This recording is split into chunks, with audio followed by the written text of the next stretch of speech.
আসসালামু আলাইকুম everyone, welcome back to my channel.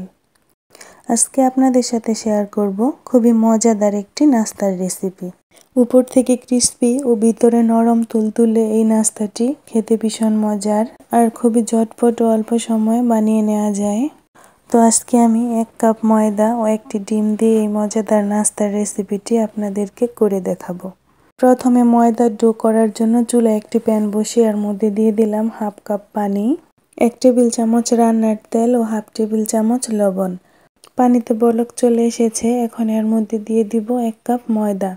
আপনারা ময়দার পরিবর্তে আটাও ব্যবহার করতে পারবেন। এখন চুলাটাকে আমি অফ করে একটি স্প্যাচুলার সাহায্যে ময়দাটাকে আমি খুব ভালোভাবে মেখে নেব। যখন খুব সুন্দরভাবে মাখা হয়ে যাবে তখন আমি এই ময়দাটাকে ঢেকে রেখে দিব ঠান্ডা হয়ে যাওয়া পর্যন্ত। এখন ময়দার ডোটা খুব ভালোভাবে ঠান্ডা হয়ে গেছে। এখন ডোটাকে একটু মথে নেব। এখন এই ডোয়ের সাথে আমি একটা ডিম অ্যাড করব। এখন ডিম আর ময়দাটাকে খুব ভালোভাবে মথে স্মুথ একটা ডো তৈরি করে নেব। এই কাজটা একটু সময় নিয়ে করতে হবে যেন কোনো গুটি গুটি না থাকে। এই ডোটা ভালোভাবে মাখতে আমার 5 মিনিটের মতো সময় লেগেছে। এখানে একটা লবণের প্যাকেটের এক কোণায় ছোট একটা স্টার নজলকে সেট করে এর ভিতরে আমি ময়দার ডোগুলো দিয়ে দিব। আপনাদের কাছে পাইপিং ব্যাগ অ্যাভেলেবেল থাকলে এখানে পাইপিং ব্যাগটা ব্যবহার করতে পারেন। এখন পিঠা বানানোর জন্য আমি ছোট ছোট টুকরো করে কয়েকটা বেকিং পেপার কেটে নিয়েছি। আপনারা একটু স্ক্রিনে খেয়াল করে দেখুন কিভাবে করছি, ঠিক এইভাবে করে নেবেন। আমি এখানে 6টা স্টিক টেনেছি। আপনারা চাইলে নিচে 2টা উপরে একটা মোট 3টা স্টিক টেনেও করতে পারেন, তাহলে পিঠাটা ছোট হবে।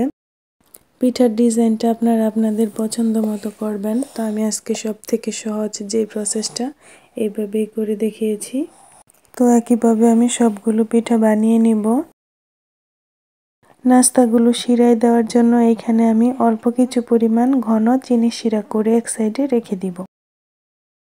এখন চুলায় ভাজার জন্য একটি প্যান বসিয়ে দিলাম এবং এর মধ্যে দিয়ে দিলাম পরিমাণ মতো রান্নার তেল। তেলটা গরম হয়ে গেলে এর মধ্যে আমি পিঠাগুলো দিয়ে ভেজে নিব। যেহেতু আমি সবগুলো নাস্তা একবারে বানিয়ে পরে ভাজছি, এজন্য আমার নাস্তার শেপটা অনেকটাই নষ্ট হয়ে গেছে। আপনারা চেষ্টা করবেন ভাজার সাথে সাথে নাস্তাগুলো ভেজে নেওয়ার জন্য, তাহলে ডিজাইনটা ভালো থাকবে। এই নাস্তাগুলোকে আমি মিডিয়াম হিটে খুব ভালোভাবে ভেজে নিয়েছি। ভাজা হয়ে গেলে সাথে সাথে আমি নাস্তাগুলোকে চিনি শিরায় গড়িয়ে নিব। তো একইভাবে আমি সবগুলো নাস্তা ভেজে নিব। যদিও নাস্তাটা আগে বানিয়ে রেখেছি, এজন্য নাস্তার ডিজাইনটা অনেকটা নষ্ট হয়ে গেছে, তবে স্বাদ এবং গন্ধের কিন্তু কোনো পরিবর্তন হয়নি। এই তো খুবই অল্প সময়ে এবং কোনো ঝামেলা ছাড়াই তৈরি করে নিলাম খুবই মজার একটি নাস্তা। এইভাবে এই নাস্তাটা বানালে খুবই ভালো লাগে খেতে। আমার তো ভীষণ ভালো লাগে। তো আপনারা এইভাবে ট্রাই করতে পারেন। আশা করছি আপনাদেরও ভালো লাগবে।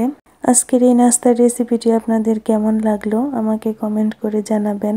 আর যারা এখনও চ্যানেলটি সাবস্ক্রাইব করেননি, প্লিজ চ্যানেলটি সাবস্ক্রাইব করে চ্যানেলের পাশেই থাকবেন। আজ এখানেই শেষ করছি। আল্লাহ হাফেজ।